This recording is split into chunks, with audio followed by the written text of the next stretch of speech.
Assalamualaikum warahmatullahi wabarakatuh. Bismillahirrahmanirrahim. Alhamdulillahirabbil alamin. La ilaha illallah wahdahu la syarikalah, lahul mulku wa lahul hamdu wa huwa ala kulli syai'in qadir. Asyhadu an la ilaha illallah wa asyhadu anna Muhammadan abduhu wa rasuluh.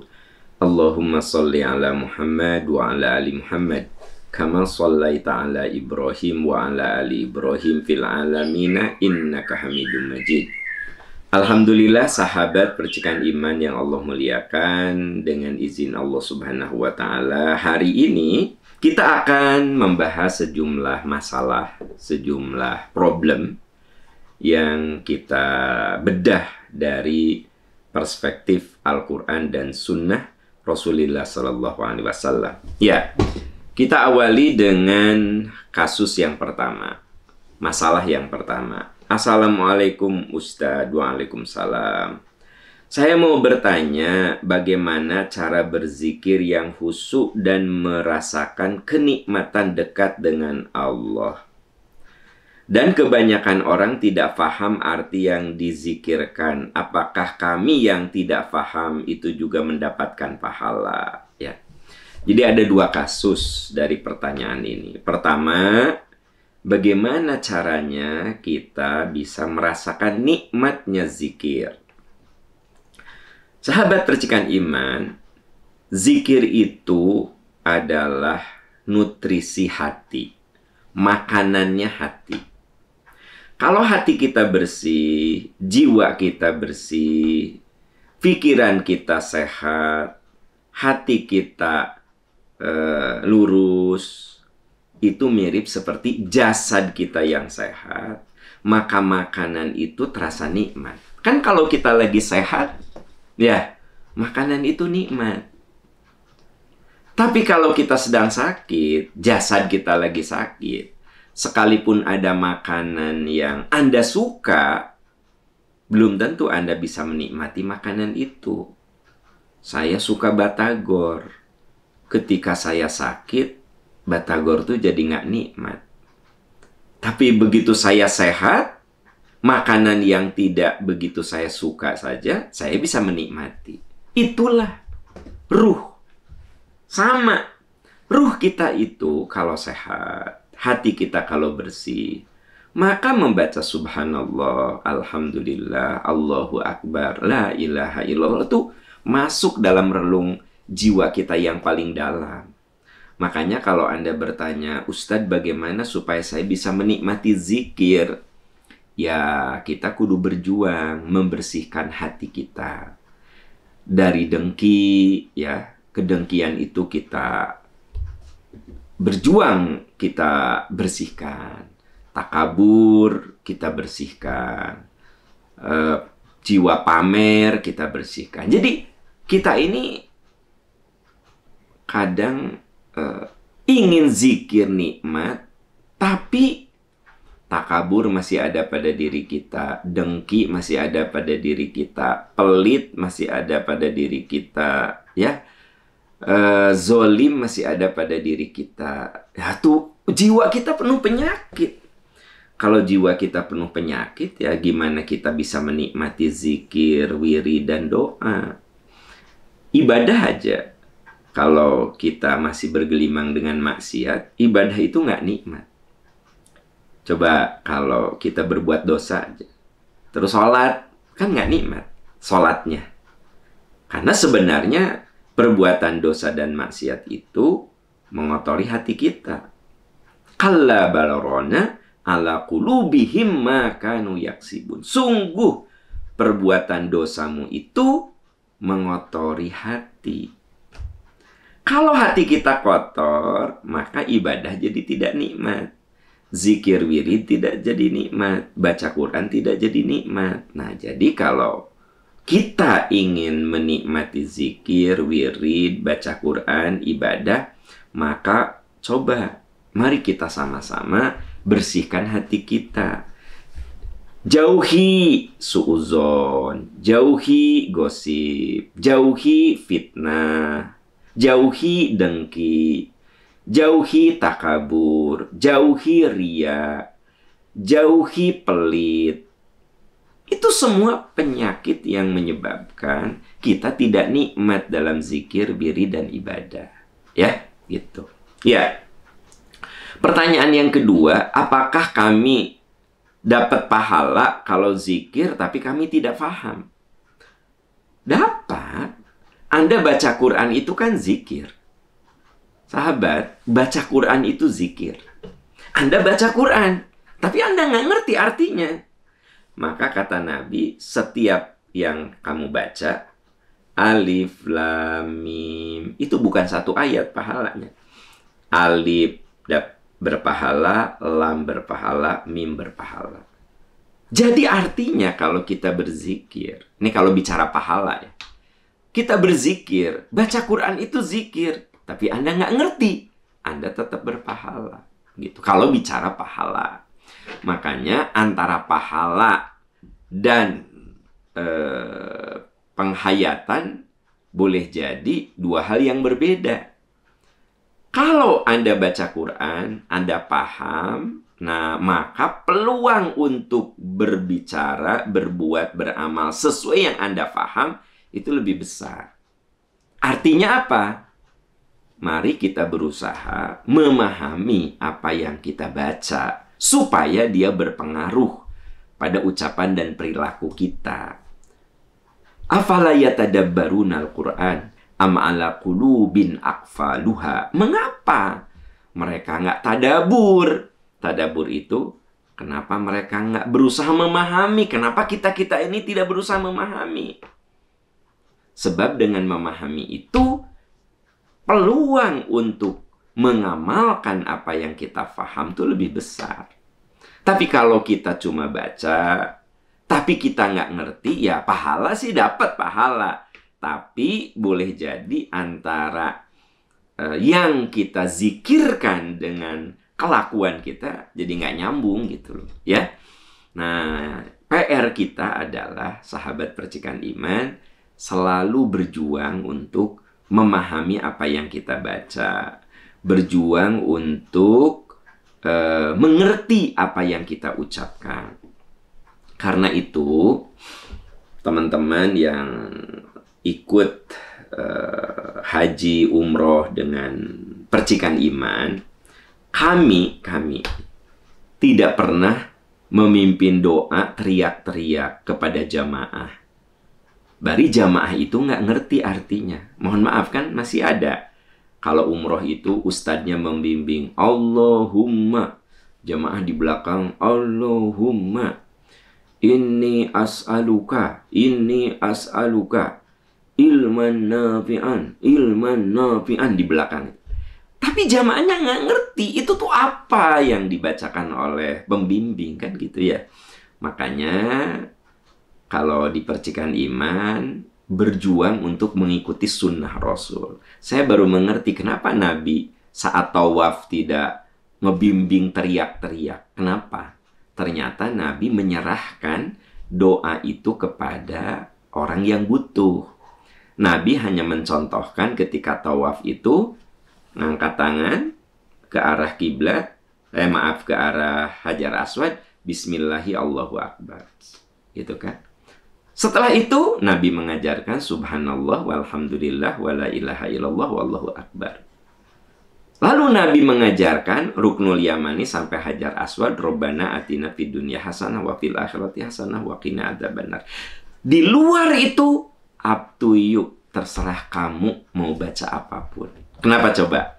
Itu lebih logik, itu lebih masuk akal. Supaya orang dalam berdoa dan berzikir itu dia memahami apa yang dia mintakan kepada Allah, bukan membeok mengucapkan kata-kata yang diucapkan oleh pembimbing bari jamaah itu nggak ngerti apa maknanya. Nah ini teman-teman, kenapa kalau di umroh dan haji percikan iman itu saat tawaf hanya diingatkan untuk, ayo kita mulai, ya. Ayo ini ruknul yamani. Sisanya itu jamaah silahkan berzikir, berwirid, bermohon. Karena yang namanya zikir itu harus difahami, dinikmati. Yang namanya doa itu harus dimengerti gitu loh. Nah, kalau bicara Ustadz berpahala enggak? Ya berpahala gitu loh. Tapi Anda cuma mengulang kata-kata yang Anda sendiri nggak ngerti gitu loh. Itu kalau misalnya bicara pahala, ya pahala mah berpahala. Tapi kan kita berbicara bukan hanya berpahala, tetapi kita ini kalau minta sama Allah tuh kudu ngerti, saya teh minta apa, gitu loh. Ya, lagi tawaf Anda baca, bari Anda tuh nggak ngerti isinya itu apa gitu loh. Kenapa tidak berdoa saja setelah baca subhanallah walhamdulillah wala ilaha illallah wallahu akbar, baca aja yang Anda paham. Ya Allah, berikan kepada hamba keluarga yang soleh, keluarga yang penuh cinta. Berikan kepada hamba anak cucu yang soleh, yang sehat, yang cerdas, yang bisa menghadapi tantangan zaman.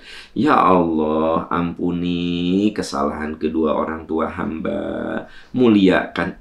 Kita tuh bisa nangis saat tawaf karena mengerti. Jadi memang mengerti itu penting, saudara-saudara.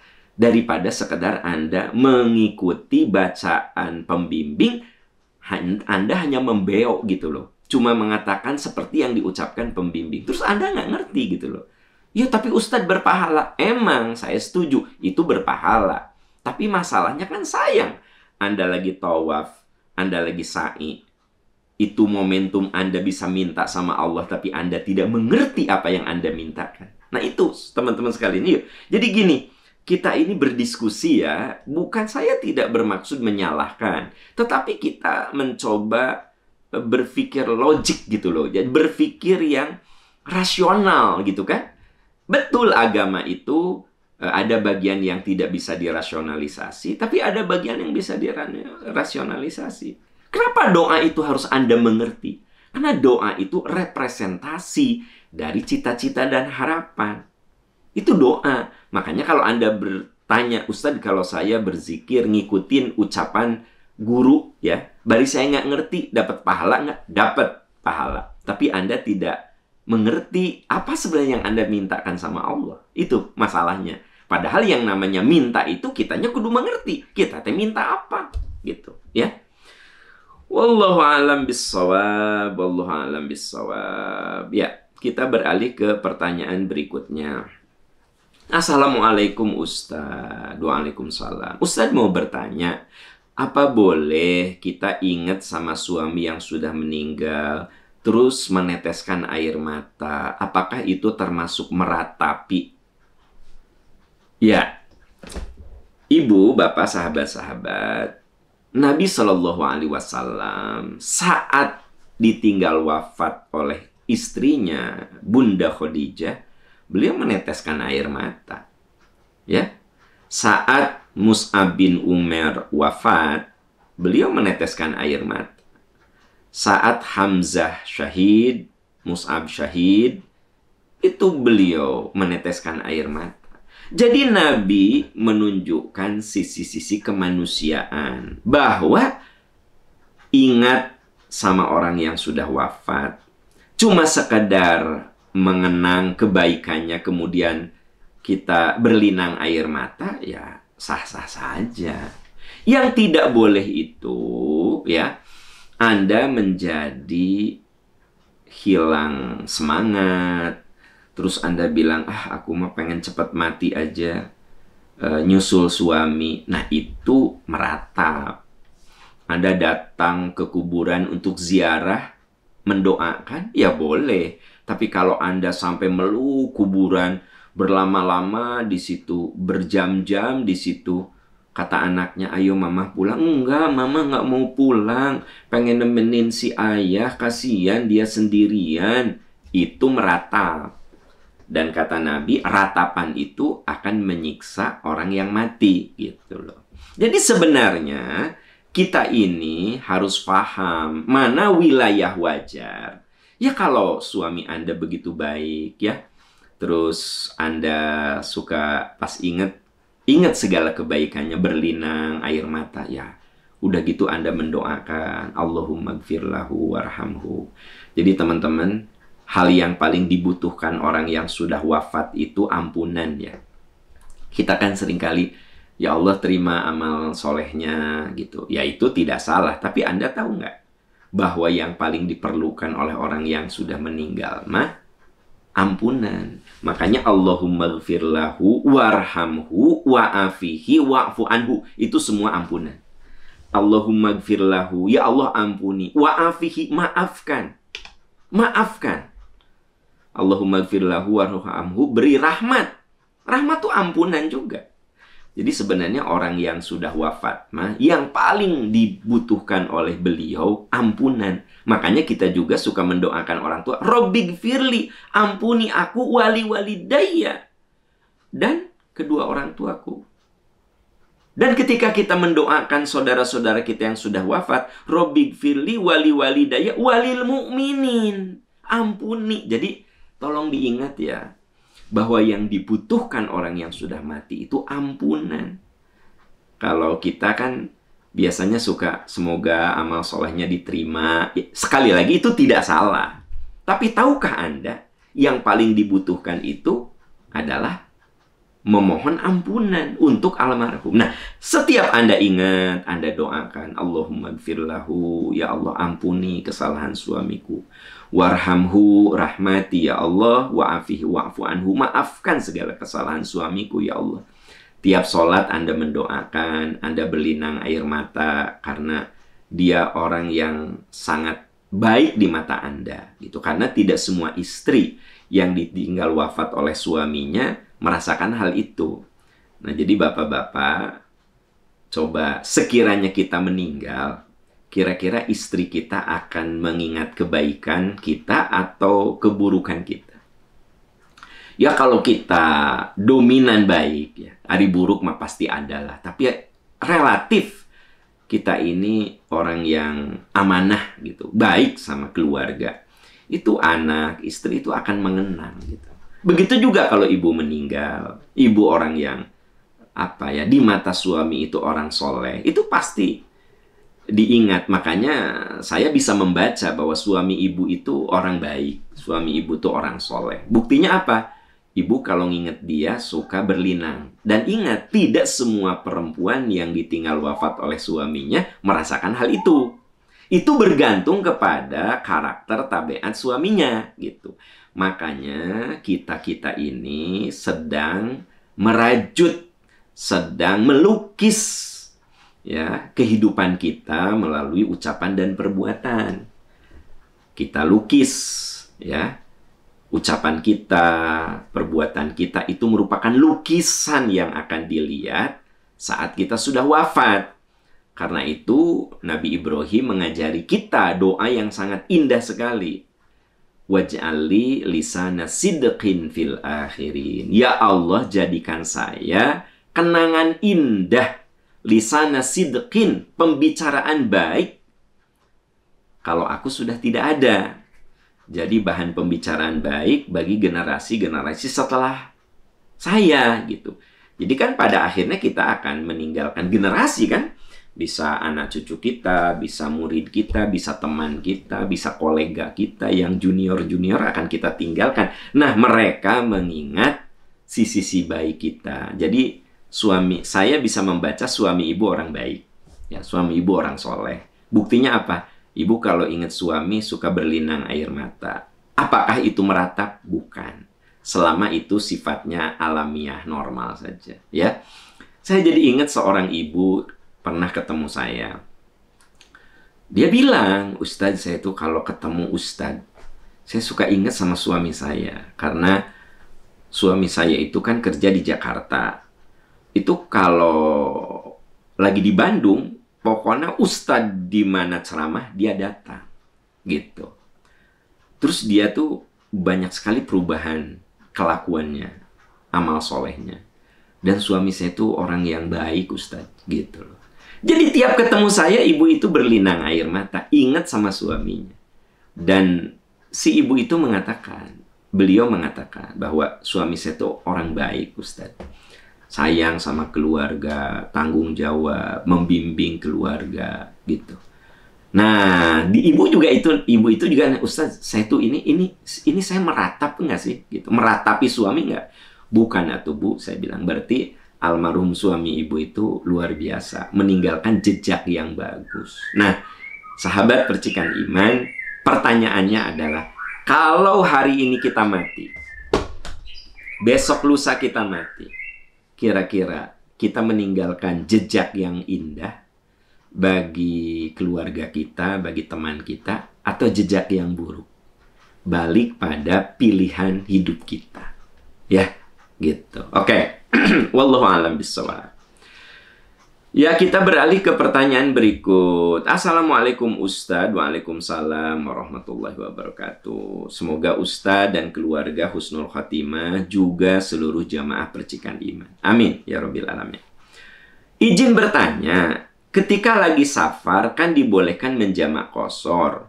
Apakah jamak qashar ditentukan jarak perjalanan meskipun jaraknya dekat tapi niatnya safar?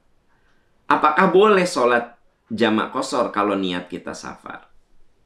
Ya, memang yang namanya jamak qashar itu ditentukan dua hal. Satu niat, yang kedua jarak. Dan niat ini ada kaitan juga dengan jarak sebenarnya. Ya, saya ke kantor niatnya safar, asa nggak mungkin ya, gitu.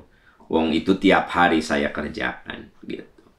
Tapi kalau saya punya kantor cabang di Ciamis, ada kantor percikan iman tour and travel di Serang, ya kan gitu.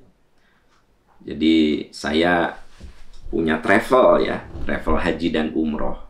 Nah, kadang saya kalau ke kantor kan, masa saya niat safar ke kantor yang dari rumah saya ke kantor cuma 5 kilo, udah gitu hampir tiap hari saya ke kantor, masa saya niatnya safar? Enggak lah ya, gitu loh. Tapi begitu saya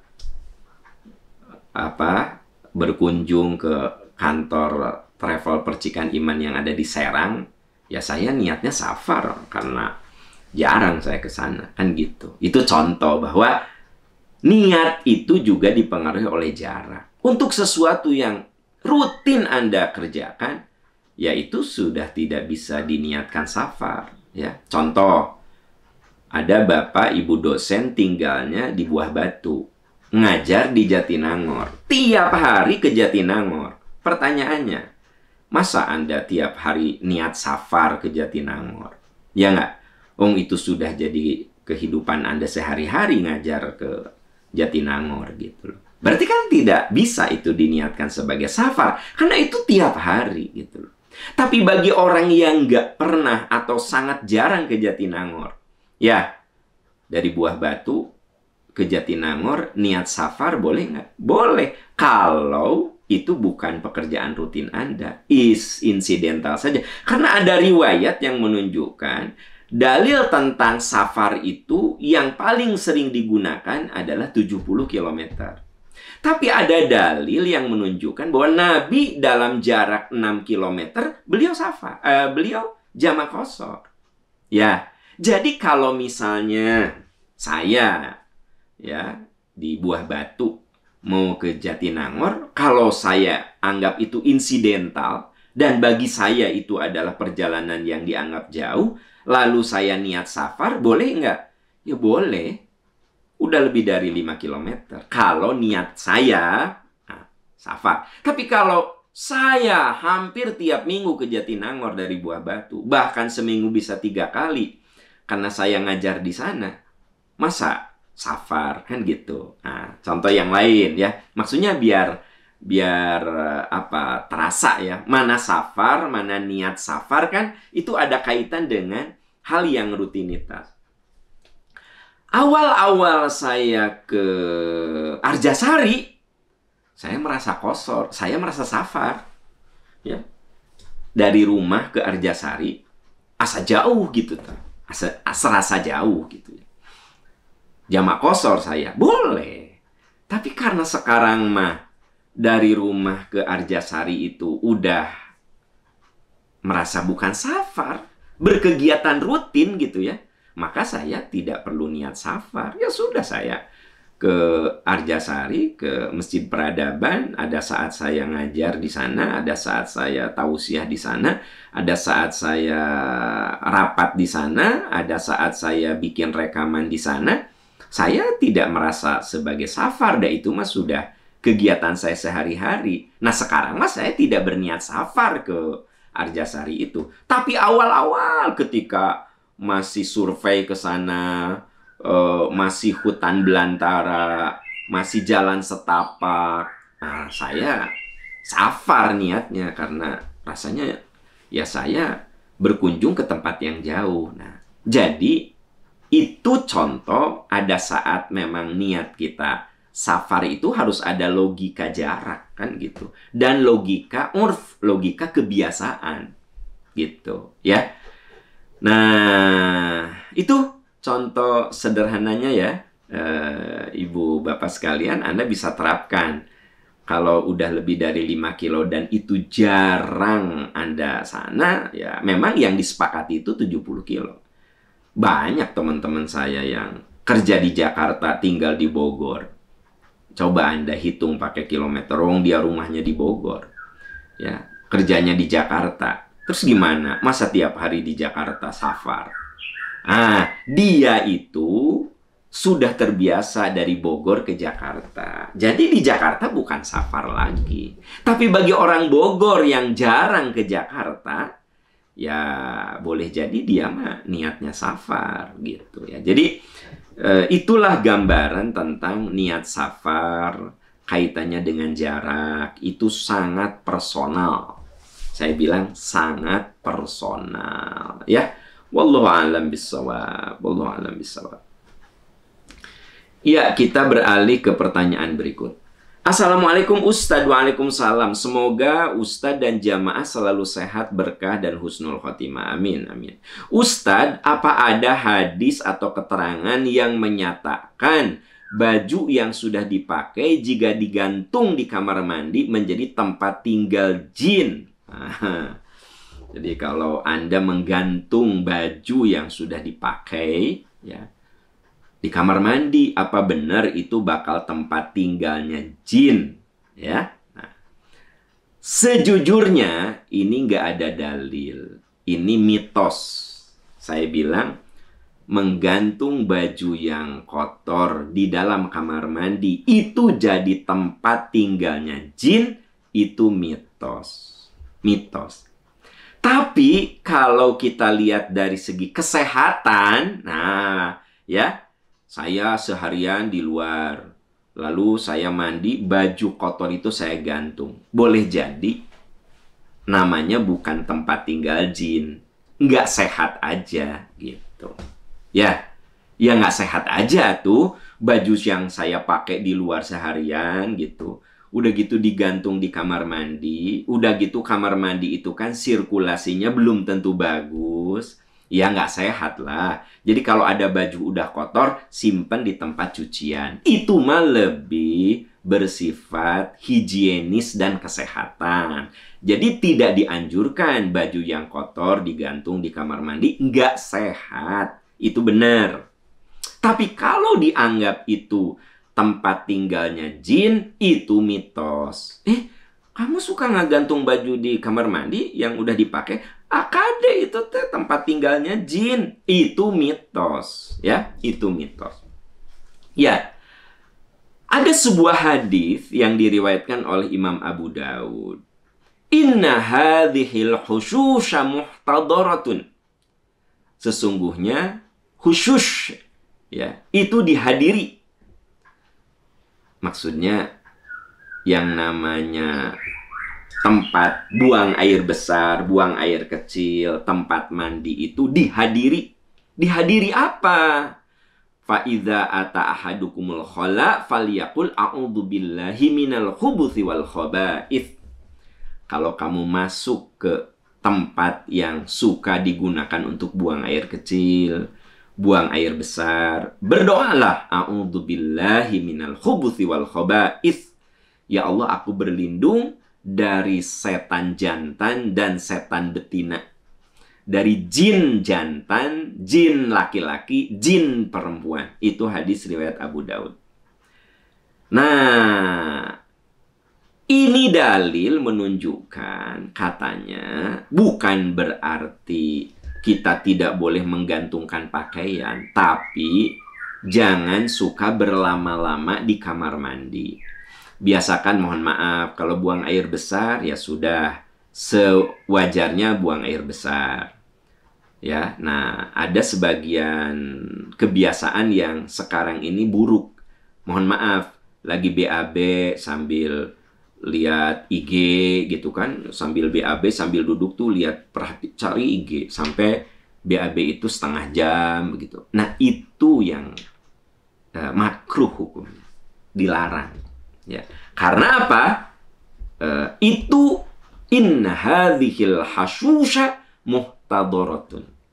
Tempat buang air kecil, buang air besar itu dihadiri jin laki dan jin perempuan. Makanya kita berdoa, a'udzubillahi minal khubuthi wal khaba'ith. Kalau kita berlindung, berarti jangan lama-lama di situ, gitu. Nah, itu dalil yang sahih, ya.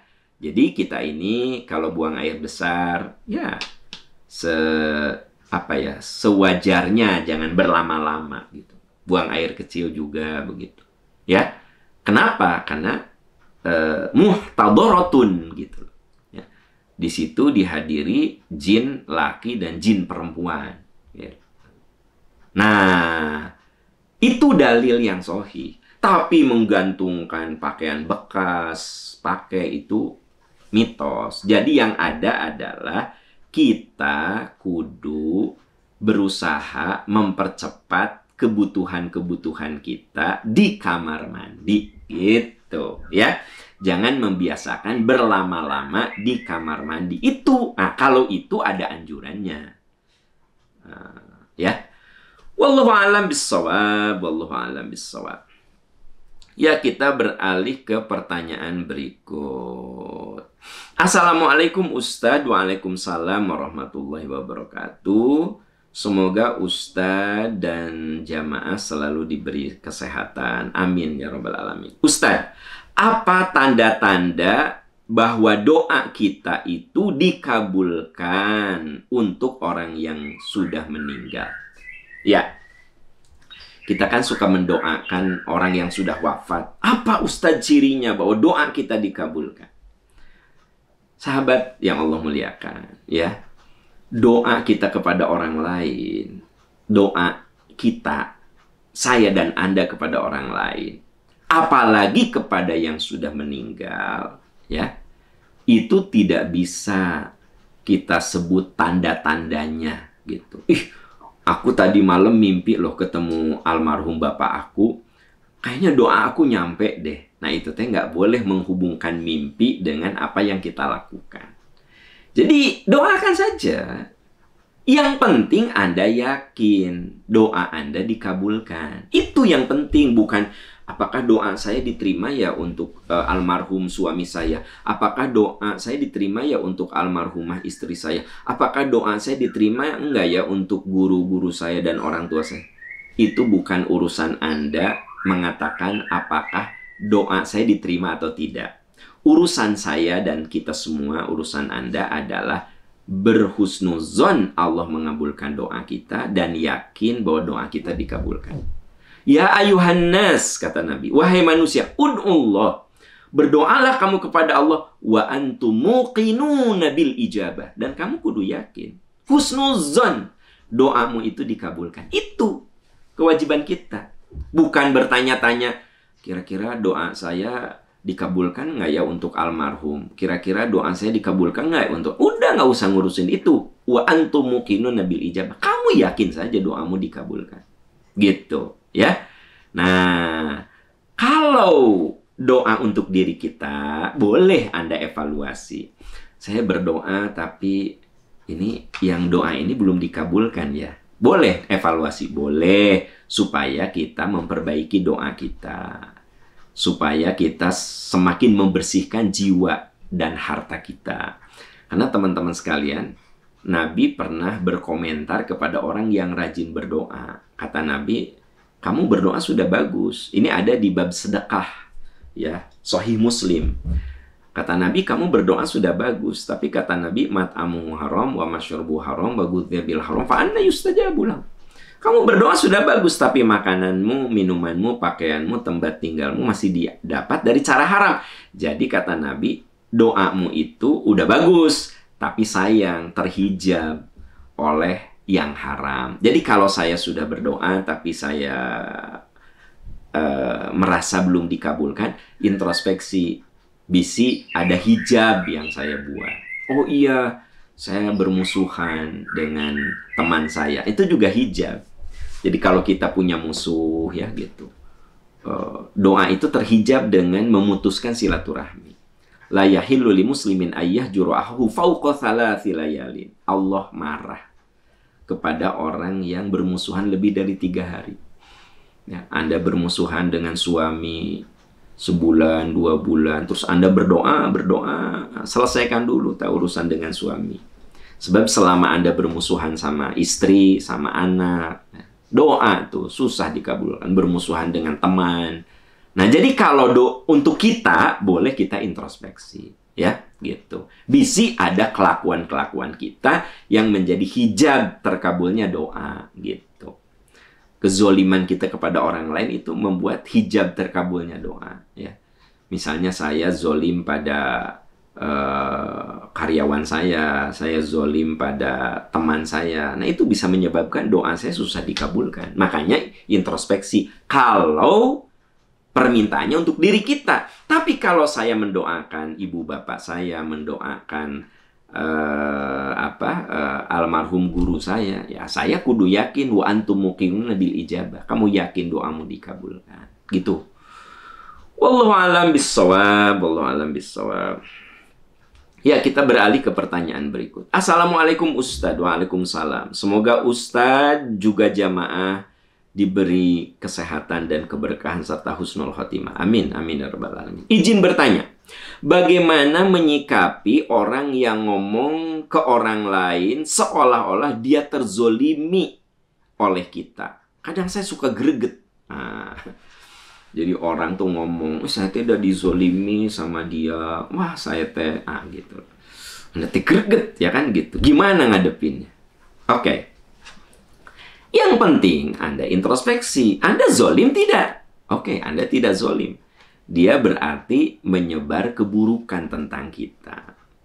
Catat teman-teman, kalau Anda difitnah, disebar keburukan Anda, padahal Anda tidak melakukan itu, sesungguhnya dosa-dosa Anda sedang dirontokkan dengan fitnah itu. Gitu. Memang membuat kita capek, lelah, kesel, ya. Tapi sebenarnya di sisi lain, dosa Anda tuh sedang diambil oleh orang yang menebar menebar sesuatu yang tidak Anda lakukan. Ya. Makanya saya sering berulang-ulang sama Anda, jangan suka di forward gitu ya, berita tentang seseorang. Bisi orang itu tidak melakukan, maka kita sedang mengambil dosa dia untuk kita. Kebayang nggak? Makanya dosa itu sekarang sangat gampang ada di genggaman kita. Kebayang nggak? Saya lagi gini nih, saya lagi acara nih, selesai, saya dapat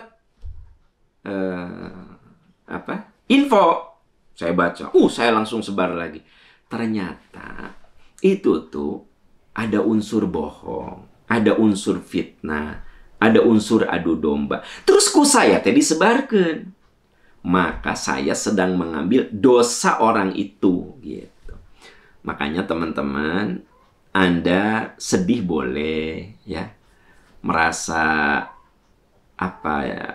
tertekan boleh, tapi ingat, kalau Anda difitnah orang, Anda dituduh orang zolim, Anda disebarkan bahwa Anda ini seorang pencuri, padahal Anda tidak melakukan itu, pasti Anda sakit. Tapi ingat, rasa sakit itu penggugur bagi dosa dan kesalahan. Jadi gimana tuh? Nah, Anda bisa baca surat Al-Muzammil ayat 10. Kalau ada orang yang cerita bahwa Anda itu zolim, ya, dia itu dizolimi oleh Anda. Wasbir ala ma yaqulun. Sabar kamu atas apa yang mereka omongkan. Nah, itu Jadi Nabi Muhammad Shallallahu Alaihi Wasallam ya dihibur oleh Allah. Wasbir ala ma yaqul. Sabar aja atas yang mereka omongkan. Nabi itu dituduh mengadu domba, Nabi itu dituduh cari kekuasaan. Kan sampai orang kafir Quraisy bilang, Muhammad, kamu ini pingin kekuasaan. So kami bersepakat kamu itu jadi raja bagi kami. Kata Nabi, aku mah bukan cari kekuasaan. Kamu teh ingin jadi orang populer. Kamu kan sudah populer, diberi gelar Al-Amin. Mau nyari apa lagi atuh kamu teh? Enggak, saya mah bukan cari popularitas gitu. Kamu ingin jadi orang kaya, sok kami kumpulkan harta supaya kamu kaya. Kata Nabi, bukan itu yang aku cari. Tapi disebarlah berita. Nabi itu tukang adu domba. Nabi itu haus kekuasaan. Muhammad itu menghinakan Tuhan-Tuhan mereka. Pokoknya disebar. Bahkan sampai titik Muhammad itu gila. Itulah yang diterima oleh Nabi.